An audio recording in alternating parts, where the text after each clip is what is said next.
দিনে ভালো থাকি, রাত হলে আমার যন্ত্রণা বেশি।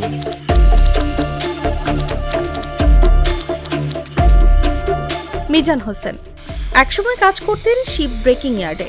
জাহাজ ভাঙার শিল্পে তার এই অতীত কাজের শারীরিক ক্ষতি এখনও বয়ে বেড়াচ্ছেন, ভাঙা মেরুদণ্ড এবং ফোলা হাত নিয়ে।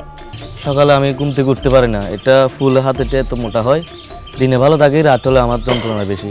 কোমরেরটা মেরুদণ্ড হাঁটে, এটা আমার দুই টুরে ভাঙ্গা।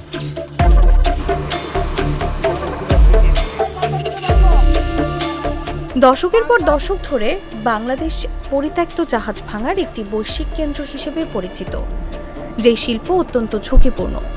বেলজিয়াম ভিত্তিক এনজিও শিপ ব্রেকিং প্ল্যাটফর্মের তথ্য মতে গ্যাস বিস্ফোরণ, ভারী স্টিলের অংশ পড়ে যাওয়া এবং উচ্চতা থেকে পড়ে গিয়ে প্রতি বছর অনেক শ্রমিক প্রাণ হারান।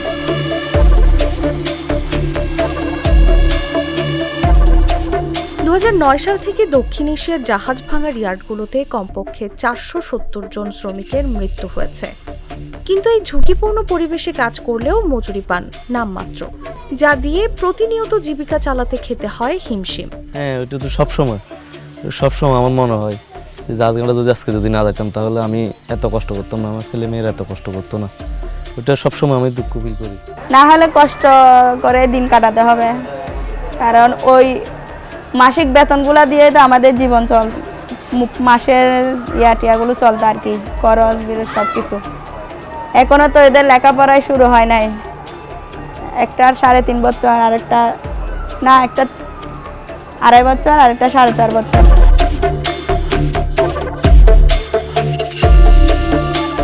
মালিকপক্ষ পরিকাঠামো উন্নয়নের প্রতিশ্রুতি দিলেও শ্রমিক ও শ্রমিক ইউনিয়নের নেতারা বলছেন যে এখনো পর্যন্ত মজুরি এবং নিরাপত্তা সুরক্ষা যথাযথভাবে নিশ্চিত করা যায়নি। শিপ ব্রেকিং শিল্পটা একটা বাংলাদেশের যত শিল্প আছে সবচেয়ে ঝুঁকিপূর্ণ শিল্প হচ্ছে শিপ ব্রেকিং শিল্প। কিন্তু এই ঝুঁকিপূর্ণ শিল্পে যে শ্রমিকগুলো কাজ করে তাদের তাদের জীবন নিয়ে এখনও ভালো করে কেউ ভাবে না এবং তাদের জীবন মানের উন্নতির দিকে চিন্তাও করে না। কারণ আমি দেখেছি দশকের পর দশক শিপ ব্রেকিং উন্নতি হয়েছে, কিন্তু শিপ ব্রেকিং শ্রমিকদের ওভাবে উন্নতি হয় নাই।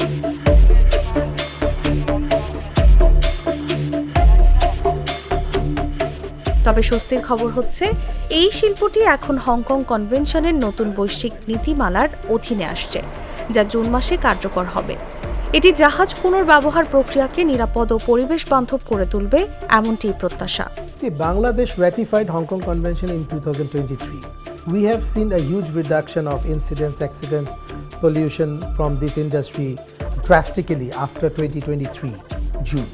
So we feel that this is the right approach and we want to go for zero accidents, zero incidents from this industry after June 2025. Hong Kong convention অনুমোদন করায় আগামী 2 বছরের মধ্যে পরিস্থিতি উন্নত হবে বলে আশা করছেন স্থানীয় এনজিও কর্মীরা।